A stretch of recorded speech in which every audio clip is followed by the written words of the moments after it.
So ayun nga, dahil maraming nagtatanong kung paano ko ginawa yung steak Paris Mami ko na yon at kung ano daw yung sabaw na ginamit ko doon. So heto na nga, day off ko nga at sobrang bored ako kasi walang magawa. Tapos naman na ako maglinis, ang gagawin ko na lang mamaya ay maglalaba. Kaya naisip ko, may steak naman akong tira kagabi. Iniisip ko na lang kung ano magandang gawin ko doon. Tapos nung naisip ko na, agad akong nagbihis para pumunta sa Independent at bumili ng mga sangkap na gagamitin sa pagluluto ko doon. So ito na nga, palabas na ako kaagad ng bahay. At nung nasa labas na ako, hindi ko akalain na malamig pala. Kasi nung pagkatingin ko sa bintana, maaraw naman. Kaya saktong-sakto talaga tong lulutuin ko para sa araw na to, pangontra sa lamig. At nandito na nga ako sa bus stop at hinihintay ko na lang yung bus na dumating. Tapos ito na, malapit na. Tapos nung pagkarating ko nga dito sa North Health Center, ay dumiretso muna ako dito sa Marks, magtitingin-tingin muna. Tapos hindi lang pala ako nagtingin. Bumili na ako kagad kasi parang nagustuhan ko at saka parang mura-mura naman. So bale, ito pala yung binili ko dito, working pants lang. Kasi yung mga working pants ko maninipis. Eto, kahit medyo malamig, okay na. Tapos nagtingin-tingin na rin ako dito ng mga winter shoes. Kaso ang mamahal, kaya nagtry na lang ako sa online. Dito, mga sapatos, nasa $180 para sa pang-winter. Tapos yung nakuha ko sa online, ay nasa $49 lang. Tapos ito na nga, dito na ako sa Independent. Ito lang yung binili ko. Noodles, itlog, tsaka green onion. Tapos andito na nga ako kagad sa bahay. Yun lang sinadya ko talaga doon, bilhin. Kasi may iba pa naman ako magagamit dito na kasangkapan para sa aking lulutuin. At nang pagkapasok ko nga ng kwarto ay hinanda ko kagad itong aking labahin. Para habang nagluluto ay naglalaba rin. Tapos ayan, isinalang ko na kagad sa washing machine. Sakto lang, 80 minutes pa. Tapos pagkatingin ko nga ulit dito sa labas ay medyo makulimlim na kagad. Napaka-unpredictable talaga ng weather dito. Kaya tara na, umpisahan na natin itong ating gagawin. Bali, naglagay lang ako ng tubig dito sa electric kettle para mainit na tubig na kagad yung gagamitin ko. Bali, ang steak pala na gagamitin ko ay ito. Bago ko linisin itong char grill kagabi, ay nagluto muna ako ng 2 steak. Pangkain ko sana pag uwi sa bahay. Kaso, isa lang naman yung nakain ko tapos yung isa sobra, kaya yun yung naisip kong gawin. Tapos ito na nga, maglalabas na ako ng mga kasangkapan sa gagamitin ko. So ito na yung tirang steak, tapos ito pala yung juice na gagamitin ko. Bali ito yung gagamitin kong sabaw, kasi wala naman ako ditong beef stock. So ayan, ito na nga yung steak na sobra ko kagabi, na hindi ko naubos. Isang steak lang yung nakain ko. Kasi inuulam ko sa kanin. O ito siya guys kagabi bago ako umuwi. Pinicturan ko muna. Tapos nag-fried rice na rin ako. Tapos itinapings ko sa fried rice. Tapos tinabihan ko rin ng avocado. So kaya tara, lutuin na natin. Ito na, handa na. Bali napakasimple lang nitong gagawin natin. Ito, naghihiwan ako dito ng luya. Tapos nang kumulo na nga yung tubig sa electric kettle, ayun na rin yung gagamitin ko para mabilis din kumulo. Tapos nung pagkakulo na nga kaagad nitong tubig, ay naglagay na nga ako dito ng 2 itlog. Bali, saglit ko lang itong lulutuin. Mga 4 to 5 minutes lang. Para hindi siya ma-overcook. Kasi pag overcook yung itlog, makikita nyo yung egg yolk na nangingitim na. Tapos ito, hinango ko na nga. Tapos nagpalit ulit ako ng mainit na tubig kasi magpapakulo na ako dito ng noodles na gagamitin natin. Tapos ito na nga, nung kumulo na, naglagay na ako ng mga noodles.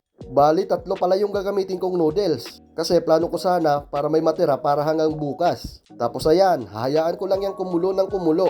Bali, egg noodles pala tong gamit ko. Naghahanap kasi ako ng Mickey dito, kaso wala akong makitang Mickey, kaya ito na lang, okay na rin to. Tapos paminsan-minsan haluin din para siguradong lutong-luto. Tapos ito, nagbawas na nga ako dito ng pasta water. Tapos inihalo ko na doon sa aking oju. Huwag kayong mag-alala, hindi yan madumi. Hindi yan scam na tinatanggal ko. Yan ay pasta water lang. Hindi naman yan kasi karne para magkaroon ng scam. So ayun, naglagay nga lang ako hanggang sa mapuno itong lalagayan ng oju. Tapos nang mapuno-puno na, ay drain na natin to. Tapos palalamigin muna konti. Tapos ito na nga, ilalagay ko na yung oju at atin na itong pakukuluin. Bali itong oju pala na to ay galing lang to sa restaurant. Inuwi ko lang to. Kasi pagka mga sobra sa gabi, tapos kunti na lang itatapon, sayang, kaya inuwi ko na lang. Pwede na rin kasi itong pangsawsawan sa tinapay, pangbahog sa kanin. Tapos ito, naglagay lang ako ng luya. Yun lang yung dinagdag ko talaga doon. Kasi timplado naman na yung oju na yan eh. Tapos sa kabilang maliit na kawali ay naglagay lang ako ng bawang para magkaroon tayo ng toasted garlic. Bali saglit lang, mga 2 to 3 minutes lang yan. Tapos ayun na nga, inalis ko na siya sa init. Kasi habang mainit pa yung mantika, mas maluluto pa siya at magiging golden brown pa siya.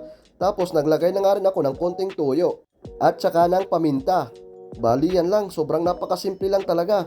Tapos ayan, pagkatapos ko siyang pakuluin ng mga 2 to 3 minutes, ay naglagay na rin ako dito ng slurry. para ito yung magiging pampalapot sa ating sabaw. Tapos ayan, check muna natin kung talagang sakto lang. Tapos ayun nga, sabi ng daliri ko, goods na raw. Kaya ito na yung steak na microwave ko na tapos nahiwa ko na. Tapos ayan, plating time na. Bali binuhos ko lang tong sabaw sa ibabaw dito ng ating noodles. Yung saktong makikita lang yung sabaw. Huwag naman yung apaw na apaw, nalulubog na yung noodles, tsaka yung itlog, tsaka yung steak. Tapos ito, garnishan na natin konti. Kunting garnish lang, huwag na masyadong daming arte. Ayan, spring onion lang.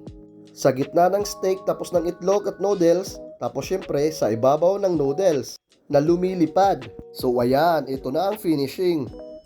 Budburan lang natin to paikot nitong ating toasted garlic. Ito yung nagdadala talaga ng lasa. Hindi kompleto ang pares pagka wala nitong toasted garlic. Tapos ayan, yan lang talaga kasimple. Tapos ito na nga, ito na ang ating finished product.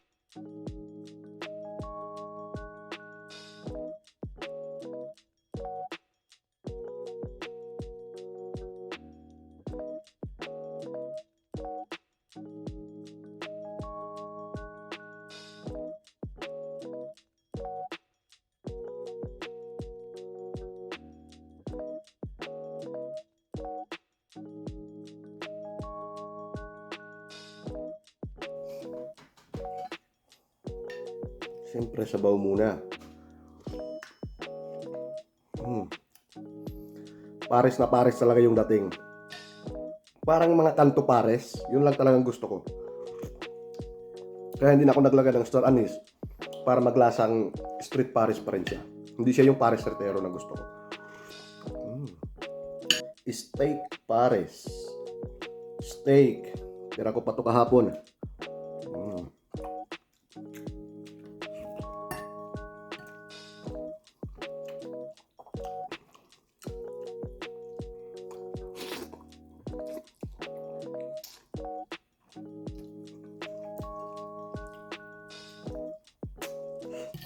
Sulit na sulit.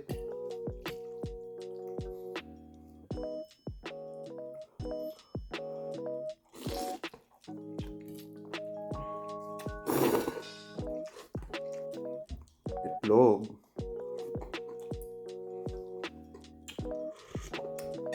Sarap lang humigop ng sabaw kasi malamig-lamig na dito ngayon eh.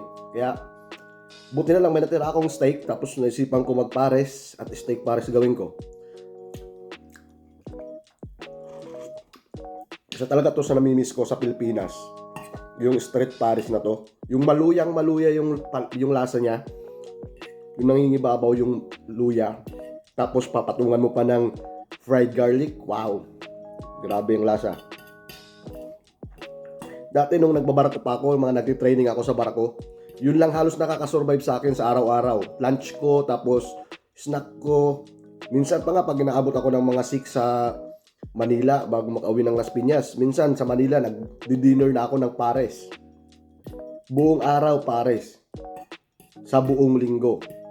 Makatikim man ako ng ibang ulam, pag niyayaya na lang ako ng mga ibang classmate ko sa training. Wait lang, ubos na noodles ko eh, nakakabitin eh. Buti na lang, marami-rami itong nagawa ko.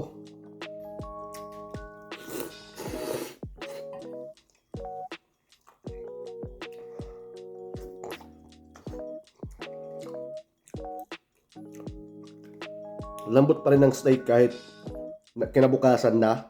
Tapos microwave ko pa.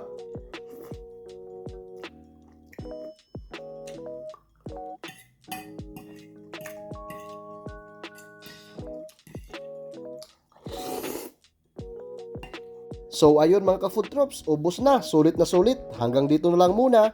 See you sa next video. Thank you. Have a good one.